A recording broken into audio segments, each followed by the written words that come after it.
Olá pessoal, fica aí mais uma dica de direito penal e de processo penal para vocês. Se gostarem, não esqueçam de curtir e de seguir o nosso canal.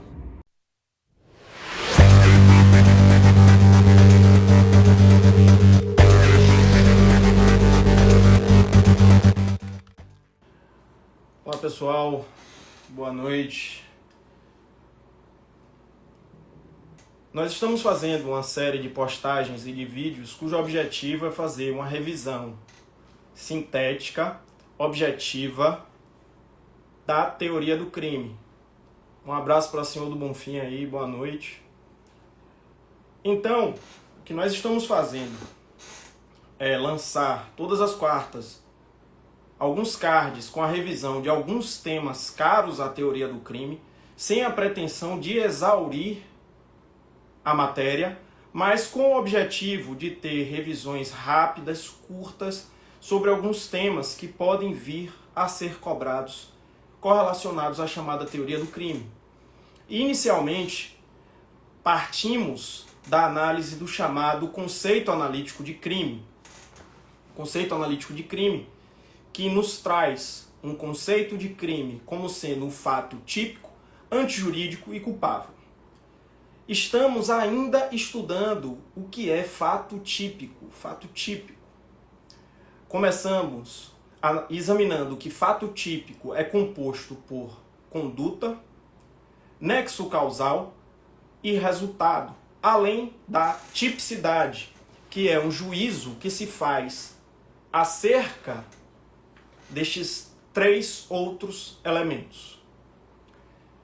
Na última quarta-feira fizemos um post com algumas teorias sobre o chamado nexo causal. E eu lhes explicava, e a grande intenção dessas lives, desses vídeos, é que vocês entendam a lógica por trás dessas teorias que surgem sobre temas do direito penal.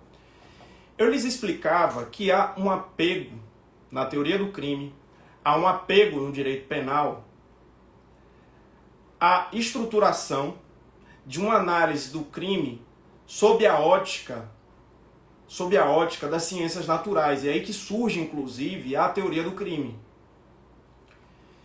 E, partindo dessa linha lógica, partindo da gênese da teoria do crime, chega-se à construção dessa estrutura. Conduta, nexo de causalidade, resultado. É estabelecido, portanto, um recorte acerca do fato delitivo, por via do qual se permite analisá-lo dentro de uma relação de causa e efeito. Nós estudamos inicialmente as teorias da conduta, ou seja, as teses que surgem para nos dizer o que é uma conduta para o direito penal. E na sequência fizemos um post sobre nexo de causalidade. Examinamos antes os elementos subjetivos do tipo, mas na última quarta-feira fizemos um post sobre nexo de causalidade. E fizemos também uma live para tratar da temática. Sucede que eu não tive competência para salvar a live, então eu vou tratar novamente dessa temática para deixar salvo o vídeo para vocês assistirem. Como vocês sabem, como é de costume, eu não tiro dúvidas durante o vídeo, durante a live. Eu, após a live, deixo uma caixa de dúvidas para que vocês possam eventualmente fazer perguntas. Mesmo porque a ideia do vídeo é ser sintético e em eventuais perguntas mais aprofundadas é melhor que eu responda por via de texto escrito. Então, retomando nossa linha de raciocínio lógico, nós temos três elementos centrais no fato típico, afora a tipicidade, que é um juízo que se faz sobre estes outros elementos. É um juízo que se faz com base no direito, sobre estes outros elementos que estão, no mais das vezes, no mundo real. Conduta, nexo de causalidade e resultado. Vamos definir inicialmente o que é nexo de causalidade.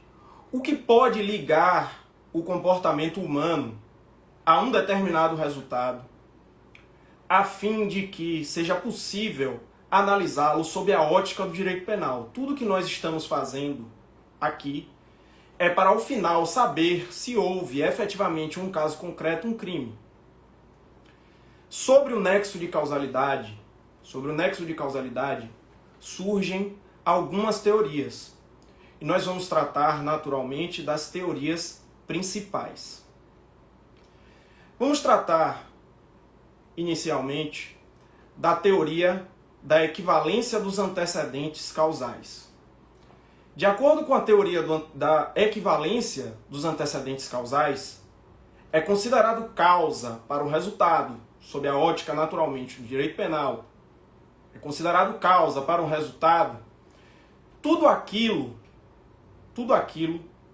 fato, toda aquela situação, sem a qual o resultado não ocorreria tal e qual ocorreu. Há ainda de se fazer menção, nestes pontos iniciais, à chamada teoria da causalidade adequada, segundo a qual, na análise do nexo de causalidade, na análise do elo que deve se formar entre uma conduta e um resultado, para que se possa fazer um juízo de tipicidade, na análise desse nexo de causalidade, deve ser aferida a adequação do comportamento para gerar o resultado. Então, é feito um juízo pelo magistrado, juízo de valor, uma valoração acerca do comportamento, quando há o uso da teoria da causalidade adequada. Qual a teoria adotada pelo Código Penal? A teoria adotada pelo Código Penal para tratar de nexo de causalidade é a teoria da conditio sine qua non, conforme se extrai do artigo 13 da Cártula Criminal. A teoria da conditio sine qua non, ou teoria da equivalência dos antecedentes causais, como eu lhes dizia, é uma tese segundo a qual é considerada causa para um resultado, toda conduta ou fato, sem o qual o resultado não teria ocorrido tal e qual ocorreu. Qual a diferença entre a teoria da equivalência dos antecedentes causais e a teoria da conditio, melhor dizendo, a teoria da causalidade adequada? Teoria da equivalência dos antecedentes causais e teoria da conditio sine qua non são a mesma teoria, são apenas nomes diferentes para a mesma teoria. Qual seria a diferença? Vamos analisar a diferença entre essas teorias sob uma ótica prática. Suponhamos que um processo tenha chegado ao magistrado. O processo criminal chega ao magistrado. E o Ministério Público narra todo um fato, todo um evento delitivo. Nesse processo, o Ministério Público narra que João atirou em José, causando a sua morte. João atirou em José, causando a sua morte. O Ministério Público narra ainda, vejam pessoal, que essa é uma situação hipotética, só para nós entendermos a teoria da equivalência dos antecedentes causais. O Ministério Público narra ainda todo o histórico de vida de João. João atirou em José e lhe causou a morte. E aí o Ministério Público narra quando João nasceu, a infância de João, os fatos principais da vida de João até o homicídio. Narra que João comprou a arma com Davi para praticar o fato delitivo. Então vejam, nós temos a narrativa de diversos eventos da vida de João. E precisamos aferir, nós estamos fazendo um juízo, precisamos aferir quais desses fatos têm ligação com o resultado morte de José. Eu lhes dizia que na nossa hipótese, João atirou em José e José morreu. Vejam essa narrativa sob a ótica da teoria da equivalência dos antecedentes causais ou da conditio sine qua non. Para essa teoria, é causa para um resultado tudo aquilo sem o qual o resultado não teria ocorrido tal e qual ocorreu. Então eles disse que João comprou com Davi a arma utilizada no crime. E lhes pergunto, isso seria causa para o resultado? Para a teoria da conditio sine qua non ou teoria da equivalência dos antecedentes causais? Sim, seria causa para o resultado. Tanto a aquisição quanto a venda. O que pode resultar, eventualmente, em responsabilidade criminal de Davi, porque veja, o comportamento de Davi de oferecer, ofertar, vender, entregar a arma para João, praticar o homicídio que estamos analisando, é causa para o resultado. Como é que eu sei que é causa para o resultado? A teoria da conditio sine qua non se vale de um método que é chamado de método de Tirrene, ou método do juízo hipotético de eliminação. Este é o método utilizado pela teoria da conditio sine qua non para aferir a ligação entre uma conduta e um resultado. E o que diz esse método? Como aplicar o método de Tirrene? No método de Tirrene, para saber, sob o palio do método de Tirrene, para saber se um fato é causa para um resultado, nós devemos analisá-lo de forma hipotética e extrair da linha de desdobramento causal este fato. Ou seja, nós fingimos que um determinado fato não ocorreu. E a partir daí, fazendo esse juízo de uma forma bem simples de fingimento, nós nos perguntamos, o resultado teria ocorrido tal e qual ocorreu, não tivesse ocorrido este evento? Vamos levar isso para a prática, utilizando o nosso exemplo.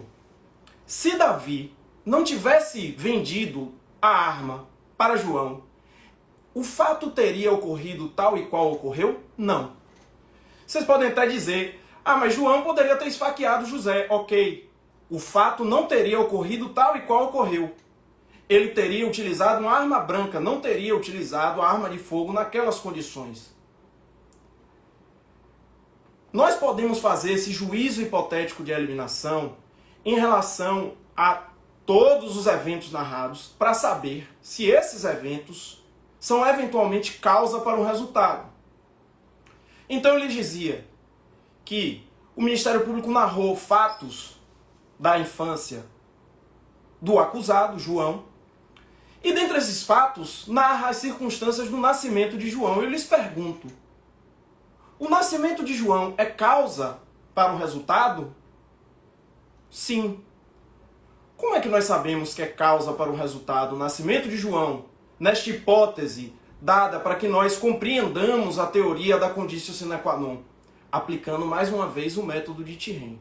E eu lhes dizia, João atirou José, causando-lhe a morte. Se nós retirarmos da linha de desdobramento dos fatos o nascimento de João, o resultado teria ocorrido tal e qual ocorreu? Não. Logo, o nascimento de João é causa para o resultado. Vejam que a teoria da conditio sine qua non, que, repito, foi adotada pelo Código Penal, possibilita uma distorção. Que distorção é essa? É o que a doutrina chama de regresso ao infinito. Regresso ao infinito. Por quê? Vejam, eu falo de um homicídio. Suponhamos que João tenha atirado em José quando tinha 30 anos. E eu posso estabelecer uma linha de causalidade entre o nascimento de João e a morte de José.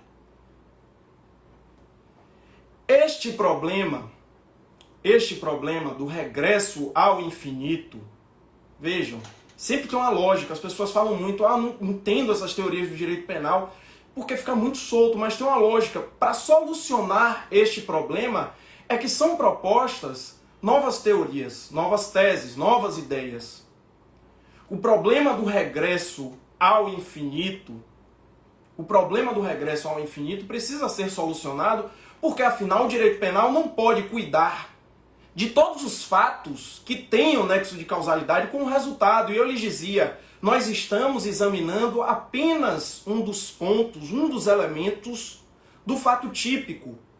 O juízo acerca da reprovação de um comportamento, ou seja, da moldura, da emolduração de um comportamento, para que se diga este fato é um crime, não pode se encerrar no nexo de causalidade.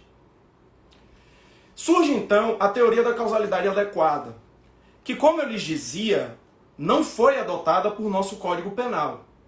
A doutrina entende que esta teoria foi até adotada no direito civil para versar acerca da responsabilidade civil, mas no direito penal, do ponto de vista da literalidade da norma contida no artigo 13 da Cártula Criminal, o Brasil adotou a teoria da conditio sine qua non.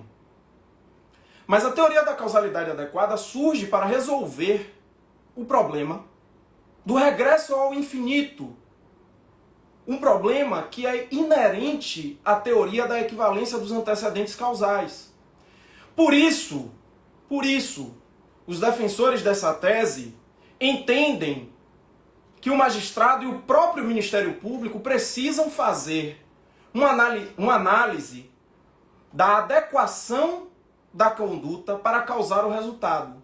O que é a adequação da conduta para causar um resultado? Quando se analisa a adequação, é feito um exame acerca da eficácia de um fato para alcançar um determinado resultado. Ou seja, na nossa hipótese, João atirou em José, como eu lhes dizia, uma hipótese bem básica. Eu lhes dizia ainda uma série de eventos. João comprou essa arma de Davi, chegando até o nascimento de João. De acordo com a teoria da causalidade adequada, o Ministério Público não deve narrar todos estes eventos. E ainda, naturalmente, o magistrado não pode valorar, sob o ponto de vista do direito penal, sob a ótica do direito penal, todos estes fatos. Como é que ele vai selecionar os fatos que serão valorados? Ele selecionará tais fatos fazendo um juízo de adequação. Qual é o problema dessa teoria? O problema da teoria da causalidade adequada é gerar uma abertura muito grande para a discricionariedade do magistrado. A adequação implica um grau de subjetividade que não é recomendável no campo do direito penal, de acordo com a larga maioria da doutrina que trata desta matéria. E para que vocês entendam esta abertura, vale voltar para o nosso exemplo. Eu dizia, João atirou em José. Esse comportamento é adequado para gerar o resultado? Posso dizer, em um juízo de razoabilidade, que sim, é adequado. Aliás, é o fato que diretamente causa o resultado. Mas se nós caminharmos mais um pouco, pensemos. O fato de Davi ter vendido a arma para João tem relação com o resultado de forma adequada? Este fato conseguiria de forma eficaz gerar o resultado? Algumas pessoas dirão que sim, outras pessoas dirão que não. Eu, particularmente, fazendo uma análise da adequação, entendo que não. Por quê? Porque a só venda da arma isoladamente não geraria o resultado. Uma arma, sem ter quem a dispare, não gera qualquer resultado. Mas vejam que há uma abertura. É razoável supor, ou melhor, é razoável crer, entender, decidir que a venda da arma tem um nexo de causalidade adequado com o resultado. Porque, afinal, da mesma forma que a venda da arma isoladamente não geraria o resultado, sem a arma, João não teria atirado em José, ceifando-lhe a vida. Então, a teoria da causalidade adequada, embora proponha uma solução para um problema gerado pela teoria da equivalência dos antecedentes causais ou da conditio sine qua non, acaba gerando um outro problema, que é criar um espaço de subjetividade, um espaço de discricionariedade muito dilatado para o magistrado. Por essa razão, o legislador pátrio adotou no Código Penal, como eu dizia anteriormente, a teoria da conditio sine qua non.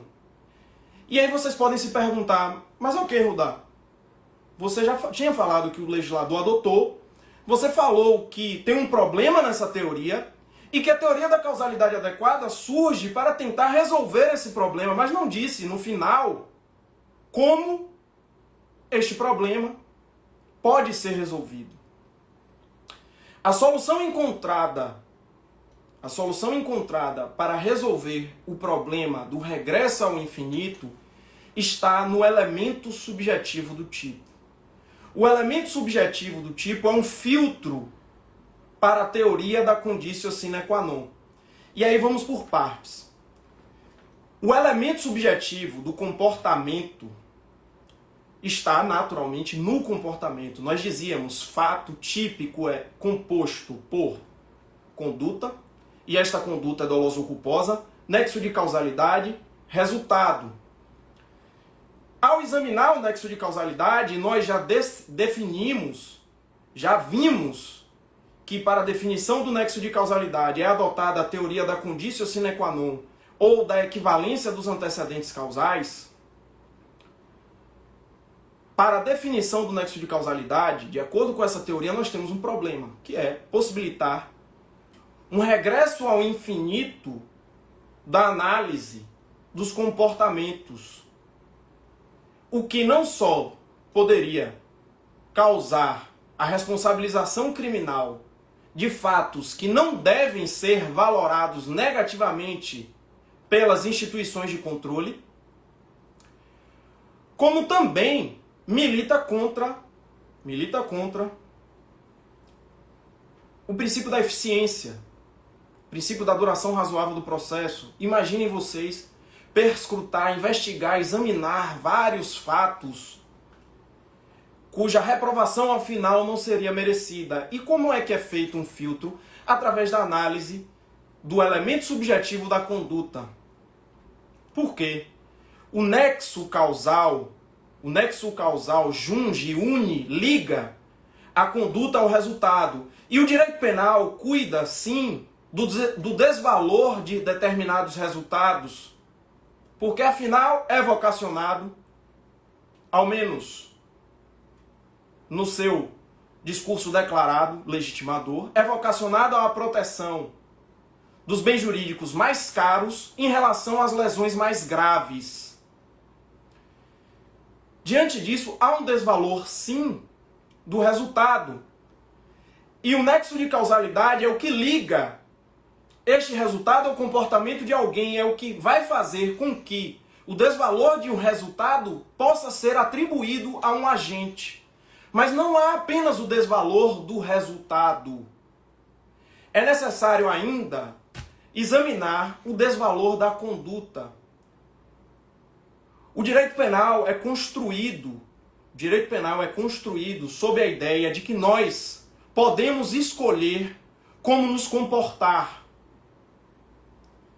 A ideia de livre-arbítrio é fundante do direito penal. O direito penal existe e faz sentido porque ele entende que através de suas normas ele pode nos estimular a adotar ou deixar de adotar determinados comportamentos. Então o desvalor da conduta também é caro ao direito penal e, sobretudo, nesse aspecto de que nós estamos falando, que é o nexo de causalidade, o desvalor da intenção do agente, dos elementos vontade e consciência de que nós tratamos em encontros anteriores. Então, dolo ou culpa são os elementos que filtram a teoria da conditio sine qua non.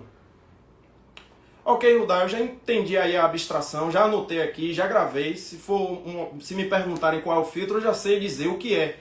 Mas e na prática? Naquele seu exemplo, como é que você faz esse filtro? Vamos lá. Aí a gente volta. João atirou em José. E há elementos indicativos de que João tinha intenção de atirar em José, porque pode ter sido um tiro acidental. Mas na nossa hipótese, João tinha raiva de José já, apontou a arma, puxou o gatilho, bum, matou. Esse comportamento tem nexo de causalidade? Tem. Nós nos preocuparemos com esse comportamento? Sim. Porque não há só nexo de causalidade. Eu já lhes demonstrei a intenção do agente. Já lhes demonstrei a intenção do agente. E aí nós vamos caminhando para trás. João comprou essa arma de Davi. João comprou essa arma de Davi. Suponhamos que Davi não tivesse nenhuma noção do que João iria fazer. João tinha autorização, inclusive, para comprar a arma, e Davi tinha um negócio lícito de venda de armas. Nós não estamos tratando aqui, vejam pessoal, de uma problemática específica, que é a da cumplicidade através de ações neutras. Certo? Algumas pessoas já devem saber isso, imaginar isso. Vamos separar um pouquinho. Quem não sabe, não se preocupa com isso, que não é o foco. Vamos aprender só esse básico, por enquanto. Tá? Davi não sabia que João ia praticar esse fato, tinha um negócio lícito de venda de armas. João tinha autorização para adquirir a arma, foi e comprou a arma. Davi pode ser responsabilizado? Não. O comportamento de Davi é causa para o resultado? É. Mas como assim, Rudá? É causa para o resultado, mas Davi não vai ser responsabilizado? Não. Não vai ser responsabilizado porque ele não atua com dolo. E o dolo é o filtro do nosso nexo de causalidade. O comportamento dele tem nexo de causalidade com o resultado morte. Porém, este comportamento não vai ser objeto de atenção do direito penal. Por quê? Porque não foi doloso. Se nós regressarmos ainda mais ao nascimento de João, ora, não há de se cogitar que a mãe, ao parir João, 30 anos antes do homicídio, tenha pensado, Joãozinho, vai ser assassino na vida. Isso não implicará responsabilidade penal. Por quê? Porque o filtro da teoria da conditio sine qua non atua. Estamos tratando, obviamente, de situações em que um filtro preliminar permite afastar a responsabilidade penal. Este filtro, vale dizer, é examinado tanto pelo magistrado em sua decisão, quanto pelo Ministério Público ao ofertar a denúncia. Por quê? Porque ao ofertar a denúncia, há de se perquirir, claro, com um nível de prova, com um estándar probatório menor do que aquele necessário para a condenação, mas há de se perquirir na investigação e no momento de ofertamento da denúncia e também de recebimento, aí já pelo magistrado, a presença de elementos indicativos também da tipicidade subjetiva, ou seja, da moldura do comportamento pelo tipo penal do ponto de vista objetivo e subjetivo. Em outras palavras, que o agente atuou com dolo ou culpa. É necessário tratar ainda da chamada teoria da imputação objetiva. A teoria da imputação objetiva é mais uma teoria que intenta trazer uma nova resposta para a análise do nexo de causalidade. Vejam que a teoria da conditio sine qua non não traz uma resposta perfeita e acabada. Um problema já salientado é a questão do regresso ao infinito. Vocês querem ver outro problema? E os crimes omissivos? Vejam que, para a teoria da conditio sine qua non, é causa para um resultado tudo aquilo sem o que o resultado não teria ocorrido tal e qual ocorreu. A omissão, do ponto de vista natural, não é causa para o resultado. No entanto, existem crimes omissivos. Por isso, há uma continuidade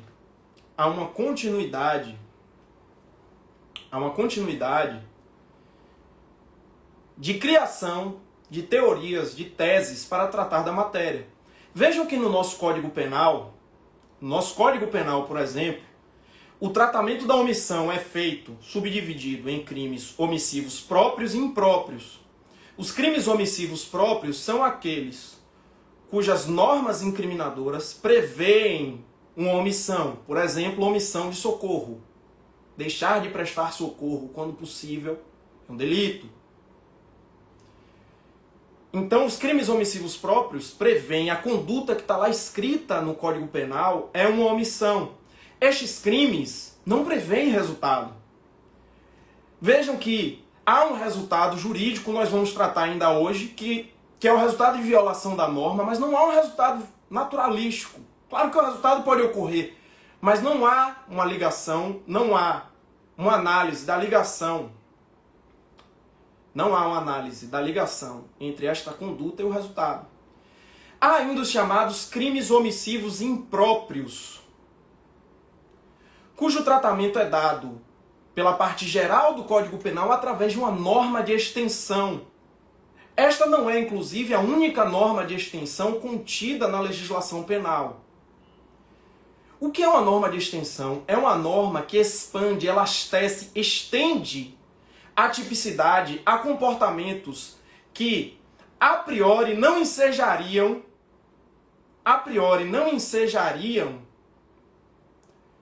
o estabelecimento de uma moldura típica. Como assim? No caso da omissão imprópria, como eu dizia, na omissão não há um nexo efetivo entre a conduta e o resultado. Na omissão imprópria, o que acontece é que um indivíduo tem um dever de garantir o bem jurídico, um determinado indivíduo tem um dever de agir para evitar um resultado e podendo fazê-lo sem submissão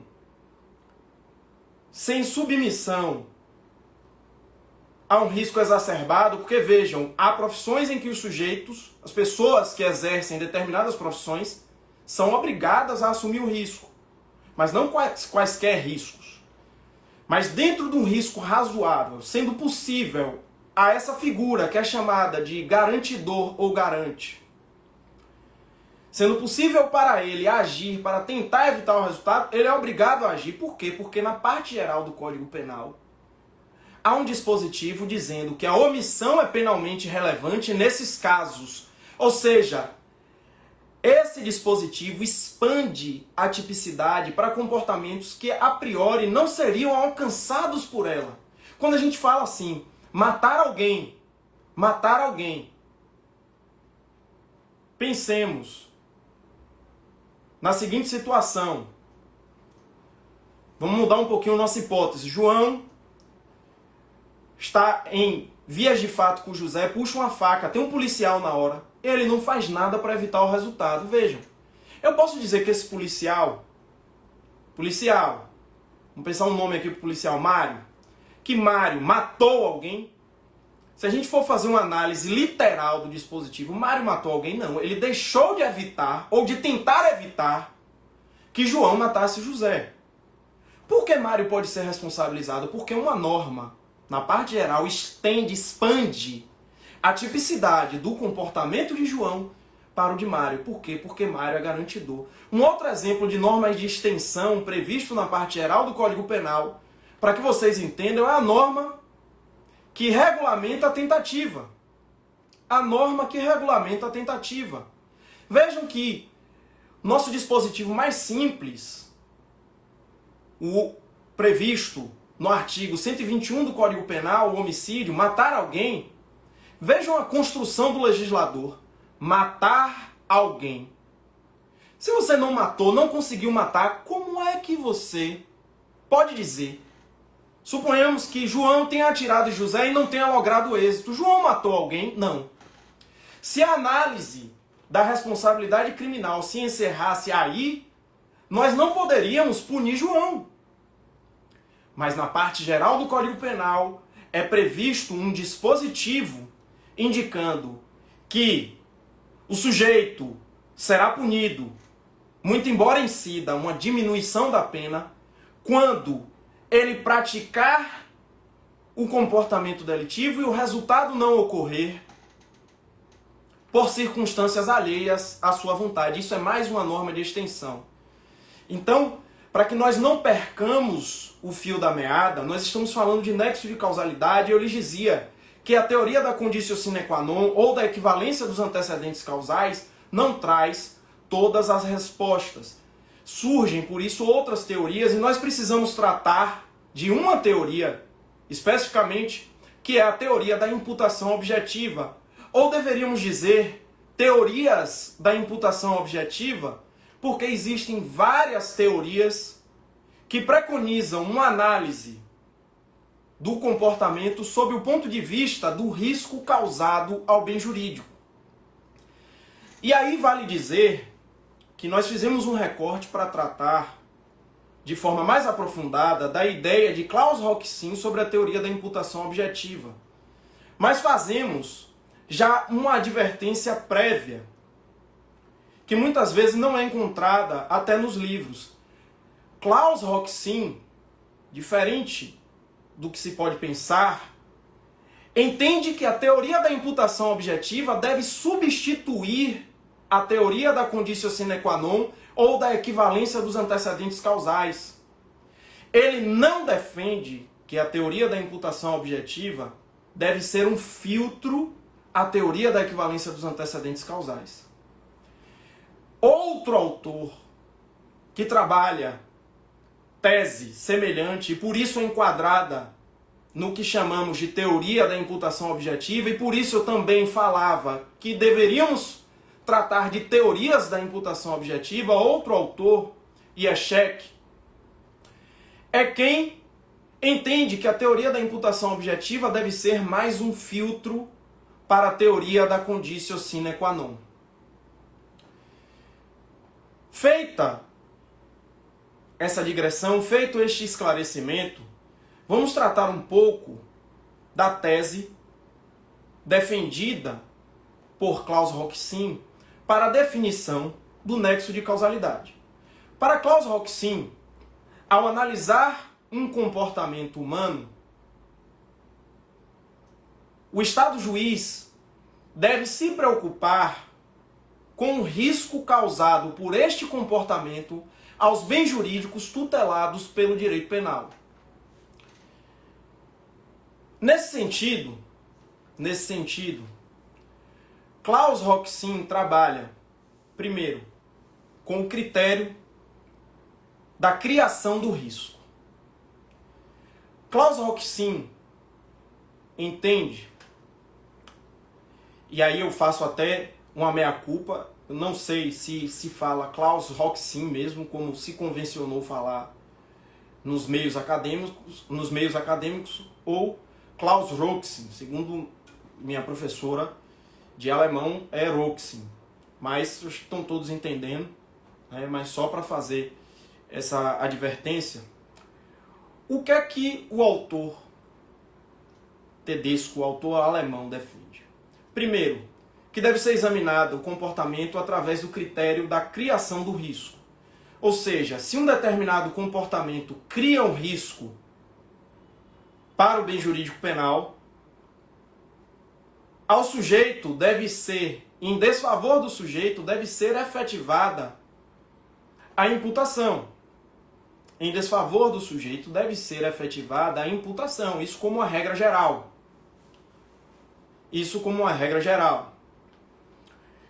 Ele também trabalha com a ideia de incremento de risco.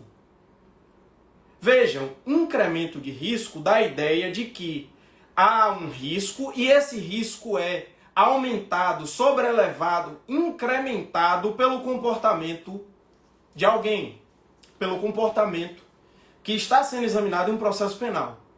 E qual seria a diferença entre criação e incremento de risco? Roxin nos diz que, no âmbito do incremento do risco, o risco já é previamente aferido pelo legislador e, por isso, há regras determinando quais devem ser os cuidados, quais devem ser as cautelas aplicáveis a determinados comportamentos, a determinadas condutas. A violação dessas regras implica incremento do risco. No outro giro, fazendo uma distinção, a criação do risco em relação a fatos, eventos, comportamentos, situações nas quais o risco não é inerente, mas a conduta do indivíduo gera um risco para o resultado. Gera um risco, melhor dizendo, para o bem jurídico penal. Então, uma atividade simples, como tirar frutas de uma árvore, a depender do comportamento do agente, ele pode gerar risco para outras pessoas. Então, eu vou lembrar aqui um pouco de minha infância. Eu morava em uma rua em Lauro de Freitas, em que havia vários sítios. Um dos sítios tinha um pé de uma fruta, que aqui na Bahia chamamos de tamarindo. Não sei nos outros lugares. É uma frutinha azedinha. E quando eu estava na época de tamarindo, a galera queria o quê? A árvore do vizinho era inimputável. E eu não fazia isso. Mas meus conhecidos viam que a árvore do vizinho ficava para fora do quintal, para a rua, e queriam pegar os tamarindos. Alguns usavam pedaços de pau, subiam no muro, subiam na árvore. Outros jogavam pedra para cima, sem se preocupar com o que passava embaixo. E aí, o que é que podia acontecer? A pedra bater na cabeça de alguém.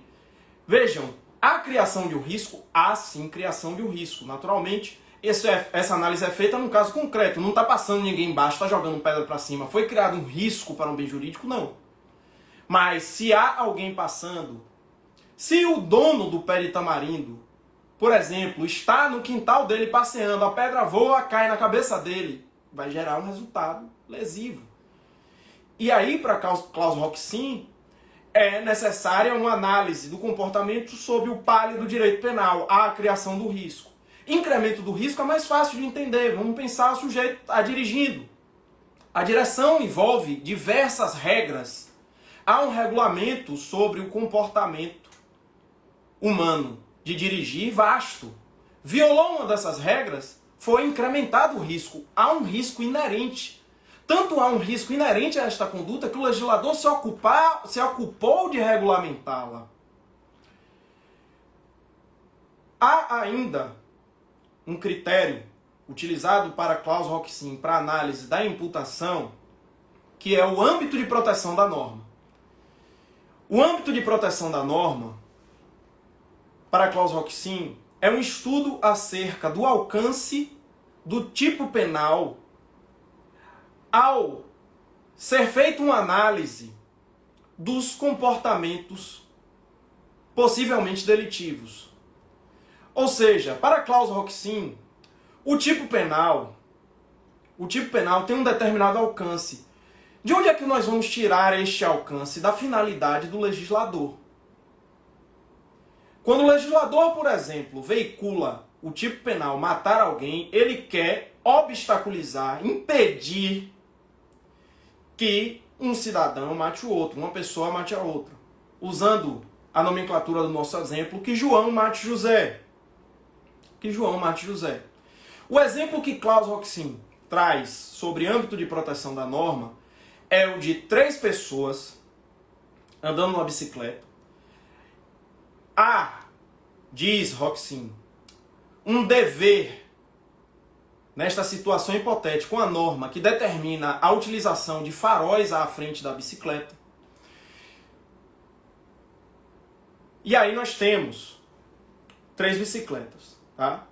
João na frente, José e Davi. Nem José nem Davi, certo? João está na frente, José no meio e Davi atrás. Nem José nem Davi acenderam o farol.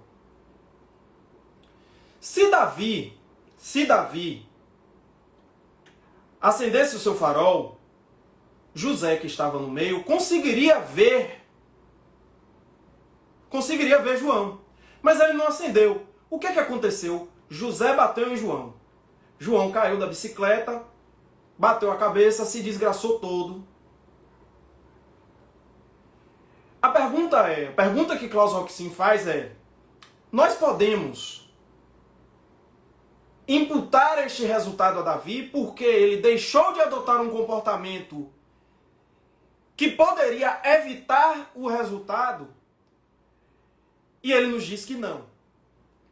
Ele nos diz que não. A partir dessa análise, nós precisamos comentar ainda dois aspectos da teoria da imputação objetiva que podem ser objeto de indagação. Quais são esses aspectos? Primeiro, a diminuição do risco. Na teoria da imputação objetiva, a diminuição do risco obsta a imputação do resultado. Como assim diminuição do risco, Rudá? O exemplo que é utilizado doutrinariamente é o seguinte. Vamos voltar aos nossos personagens. João arremessou uma pedra na cabeça de José, para desgraçar a cabeça de José. Davi conseguiu desviar a pedra arremessada por João. A pedra, então, que atingiria a cabeça de José, atinge o pé do ofendido. Então Davi atuou, Davi empreendeu, melhor dizendo, uma diminuição do risco à integridade física da vítima. Nesse caso, vejam, a lesão no pé, para a lesão no pé, olha lá, preste atenção, para a lesão no pé, Davi deu contribuição causal de acordo com a teoria da conditio sine qua non? Sim, deu. Por quê? Porque só bateu no pé porque ele desviou. Ah, Rudá, mas bateria na cabeça, ok. A pergunta é, se a gente tirar esse comportamento, o resultado ocorreria tal e qual ocorreu? Não. Então é causa. Mas para o critério da diminuição do risco, ou seja, para a teoria da imputação objetiva através do critério da diminuição do risco, não. Por quê? Porque não há nexo de causalidade de acordo com essa avaliação. O outro aspecto que eu quero tratar com vocês da teoria da imputação objetiva é o princípio da confiança. O princípio da confiança está ligado ao critério do incremento do risco. De acordo com o princípio da confiança, quem age de uma forma lícita pode esperar que as outras pessoas se comportarão também de forma lícita. Vale salientar que a teoria da imputação objetiva já foi adotada no Brasil em precedente oriundo do Superior Tribunal de Justiça, no qual se examinou a responsabilidade, a possível responsabilidade penal de organizadores de uma calourada, uma festa para calouros de uma determinada faculdade. Foi examinada a responsabilidade dos organizadores desse evento pela morte de um dos participantes da festa, um dos calouros, que morreu afogado após o consumo de álcool e drogas. E o Superior Tribunal de Justiça entendeu que não haveria responsabilidade penal, adotando a teoria da imputação objetiva e dizendo, ora, se os organizadores atuaram de forma lícita, não foram eles os responsáveis pelo conjunto de fatores ilícitos que ocasionaram o resultado empreendidos nos dizeres do julgado pelo próprio vitimado, os organizadores da festa não podem ser responsabilizados. A teoria da imputação objetiva, como vocês podem perceber, é muito casuística. O que significa isso? Nós precisamos nos socorrer muito de exemplos concretos, de casos concretos, para que vocês entendam o que é a teoria da imputação objetiva e os critérios previstos pela teoria da imputação objetiva para supostamente resolver o problema de definição do nexo de causalidade são também casuísticos, são construídos de uma forma muito amarrada com os exemplos que eu lhes passei. Por essas razões, há muitas críticas sobre a teoria da imputação objetiva. Há muitas críticas sobre a teoria da imputação objetiva e a maior parte dos autores entendem, muito embora adotando, às vezes, por vezes, os critérios definidos por Klaus Roxin, esses autores acham que essa teoria deve ser apenas um filtro para a teoria da conditio sine qua non. Luiz Flávio Gomes, saudoso professor Luiz Flávio Gomes, dizia, inclusive, de uma forma até irônica, que a teoria da imputação objetiva não é teoria, não é da imputação e não é objetiva. Não é teoria, dizia ele, porque não estabelece uma resposta para um determinado problema científico. Não é da imputação porque, dizia Luiz Flávio Gomes, porque não serve para imputar o resultado, mas para afastá-lo. Para Luiz Flávio Gomes, os critérios de que nós falamos anteriormente são critérios que, eventualmente, acaso não observados, vão afastar a imputação. Por fim, dizia Luiz Flávio Gomes, a teoria da imputação objetiva não é objetiva porque lida com o conceito de risco. E risco é, por excelência, algo subjetivo. Com isso, só para fechar essas teorias, vale fazer referência a uma crítica feita por César Roberto Bittencourt à teoria da imputação objetiva. Para Bittencourt, a única coisa, ou o que se pode falar sobre a teoria da imputação objetiva, a única coisa que se pode afirmar com segurança sobre a teoria da imputação objetiva é exatamente a insegurança de seus pressupostos e a incerteza de seus resultados. Com isso, nós fechamos as teorias que tratam de nexo de causalidade. E eu recordo que o Código Penal adota a teoria da conditio sine qua non, independente de esta teoria ter alguns defeitos, e o seu principal filtro é o elemento subjetivo do tipo, ou o elemento subjetivo da conduta. Vamos passar a análise das chamadas concausas. Por que concausas? Nós estamos examinando a possibilidade de algo ser causa para um resultado. Mas existem situações que vários comportamentos ou vários fatos são causas para um resultado. A esse fenômeno é dado o nome de concausa. Ou melhor, a causa que se une à outra para gerar um resultado é dado o nome de concausa. Por isso o termo concausa. O prefixo com, esse iniciozinho da palavra, concausa, nos remete à convergência, à união, à ideia de que várias causas, várias situações, vários comportamentos se unem no tempo para gerar um determinado resultado. No âmbito das concausas, nós precisamos fazer uma análise das chamadas causas. Vejam, não estou falando com causas, causas absolutamente independentes e causas relativamente independentes. As causas absolutamente independentes,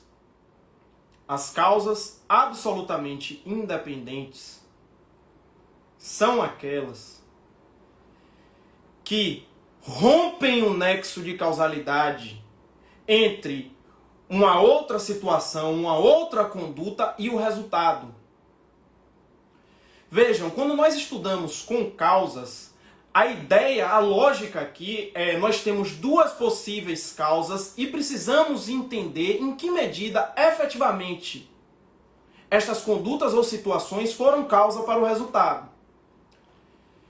Então, quando nós temos uma causa absolutamente independente, significa dizer que numa análise de uma situação, nós estamos examinando um determinado evento delitivo e estamos estudando se os comportamentos X e Y foram causa para o resultado.